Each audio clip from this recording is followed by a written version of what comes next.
football, and specifically the Munster Senior Football semi-final. Cork taking on Tipperary at Semple Stadium in Thurles on Saturday evening. Former Cork Senior Football manager Brian Cuthbert is on the line. Brian, good evening, sir. Thanks for taking the call. No problem, Dave. How are you?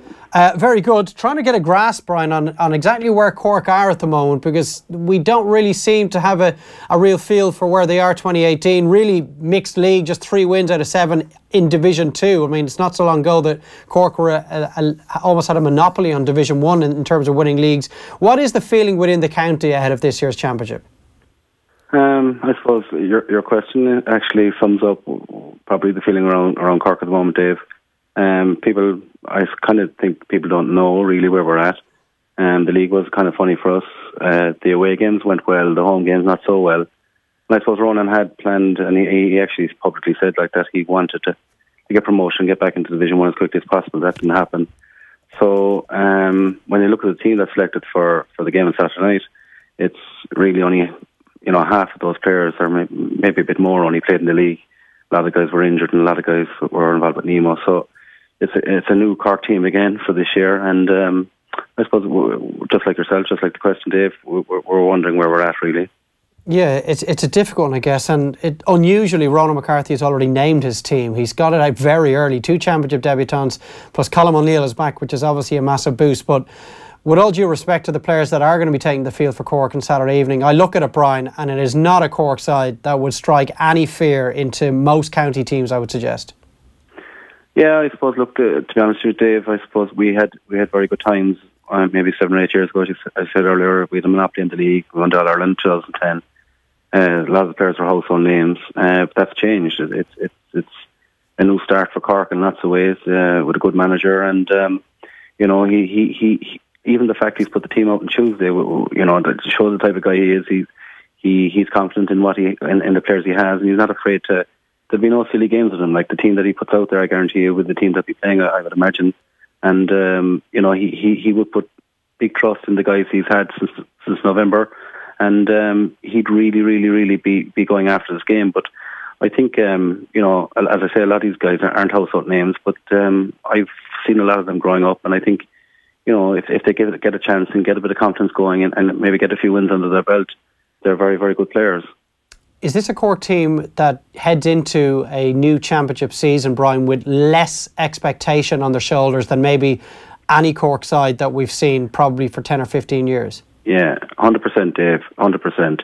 And I think it's going to suit us a lot. There's no expectancy at all, really, regarding, this team winning championships or winning a lot of games in the championship. But I'd say internally, there'll be a lot of confidence about themselves, and they're, a lot of those guys, are competent players and have done a fair amount in the game already, both locally and at underage level. And I think, I think it suits us down to the ground going into a game against Tipperary or anyone else and being a real underdog. And I think around Cork, the feeling is, first of all, I'd question, is there a kind of a level of apathy about it?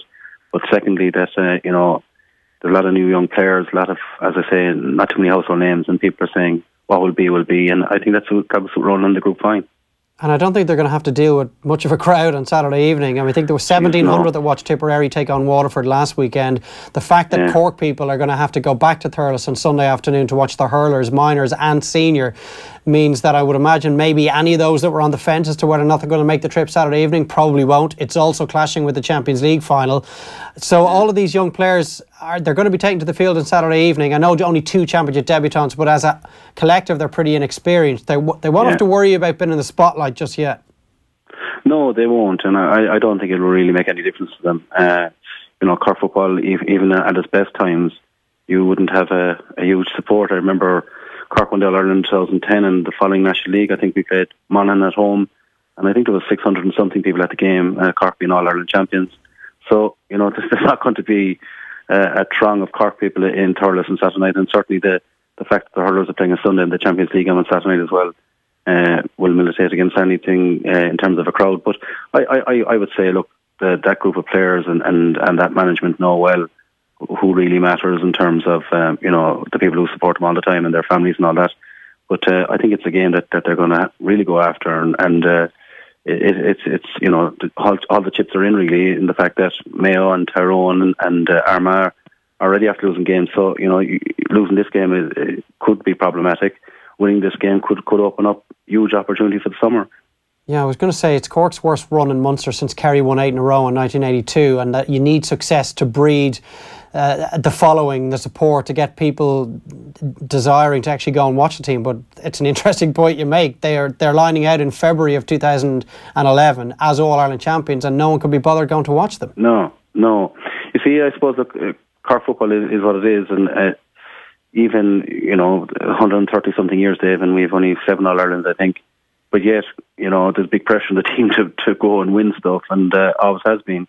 And I suppose that there's a bit of a contradiction there. But I think the fact, certainly the county is obviously the biggest county in the country in terms of size and has the most clubs and all that. But I think, the fact that hurling is very, very strong in certain areas and football is dominant in other parts of the county leads to issues in terms of support as well. And the footballers really, really have to be going very well to garnish any support really in the county. And I think, we haven't really been going that well for a long time. And, and that's why I mentioned earlier on, there's a bit of apathy out there. But a lot of the people who are involved in the squad and the management that I bumped into over the last couple of weeks would be very, very confident of the work they've done. And, the couple of players I've been speaking to are very, very confident of, in terms of the atmosphere in the group and the setup and what they're trying to achieve.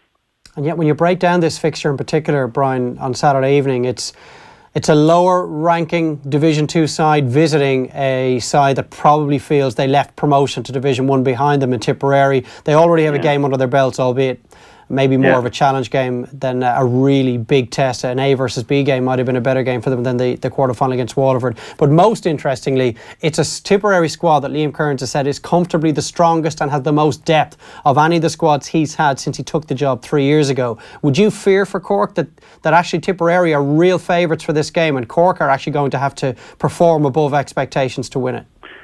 I suppose, Dave, I wouldn't fear for Cork. I think they're in a perfect position to go and play. There's no pressure on them.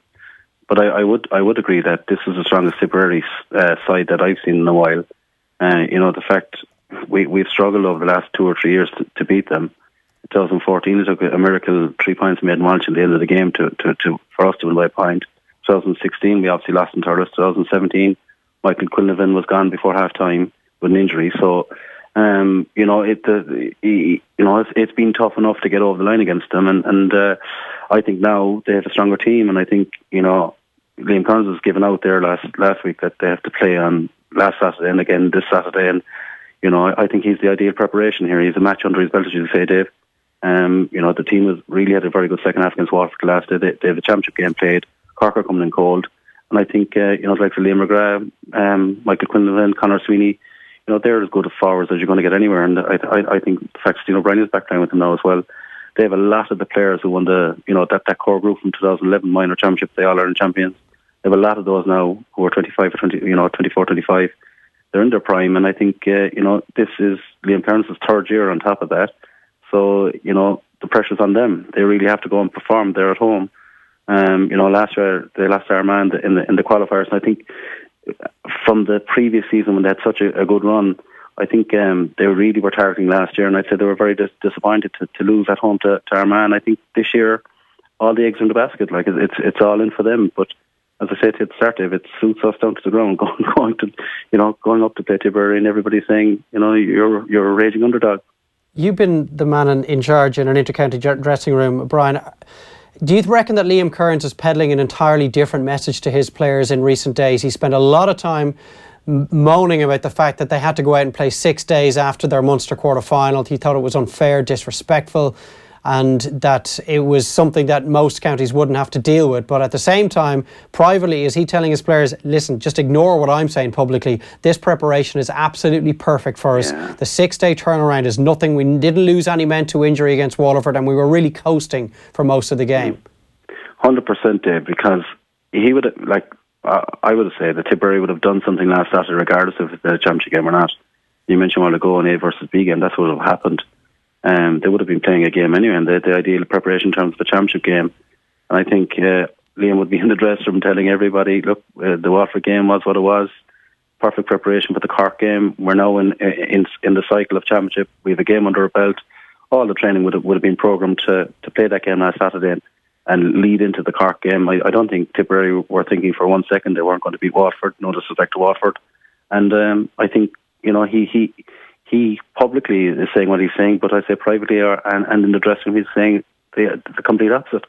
I think that type of preparation of getting a game under your belt that's not going to be too taxing, getting guys into championship mode and getting probably championship mind, focus, and whatever else in gear. I think it's an ideal opportunity for perfect preparation. And I think I was actually almost smiling when I heard him coming out and saying, this is a disgrace.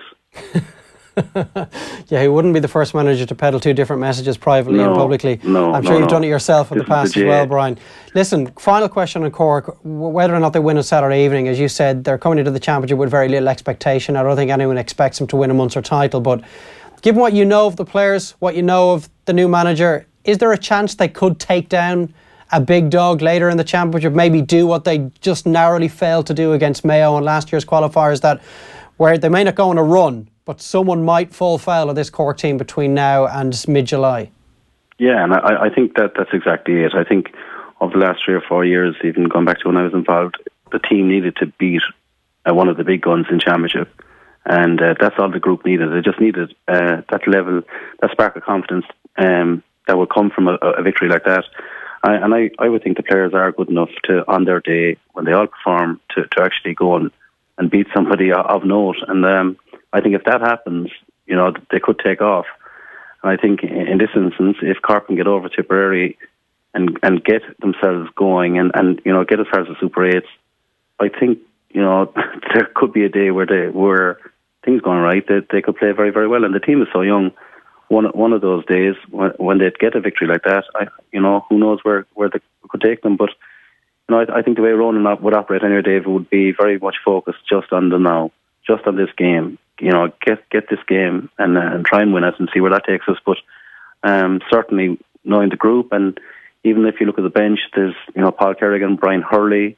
There's a lot of experience to come there. Sean Powders to come back in as well. If Cork could get all their players together and everybody fit, to be a match for a lot of teams. But that level of consistency and that confidence just has been lacking for the last while. And I think if we manage to get a victory against somebody of note, as I say, the world is their oyster in a way. Brian, brilliant. Thanks a million for taking the time to talk to us tonight.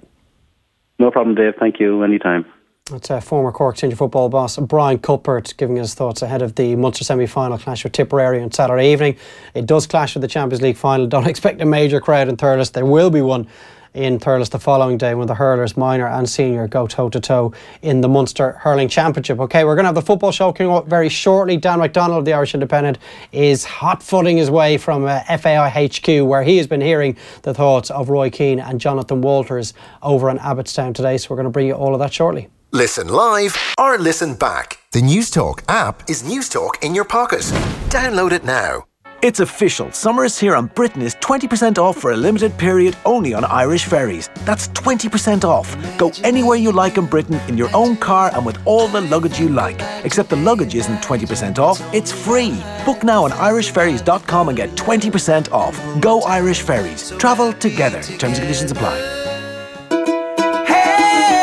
Adrian and Mary did their one-stop full shop at Lidl, getting a tasty family dinner for under €4, including penne rigate, 47 cent, tomato pasta sauce, 62 cent, and lean steak mince, 2.89. Now with more range and more value, there's more